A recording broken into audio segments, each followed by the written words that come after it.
Yun nga po, nandito kami sa dagat na tinatawag ay resort dito, Alakdan Resort. Okay.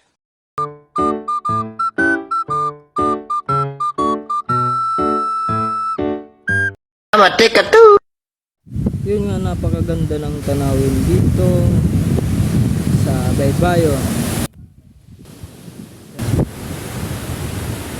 Yun. Napakaganda. Yun. Yun naman ang init ngayon. Pwede na! Parang tutunawin ka na nito eh. Paano masabi? Yun nga sa dulo. Lapitan mo na. Ayun. Sobrang init dito. Susunogin ako dito eh.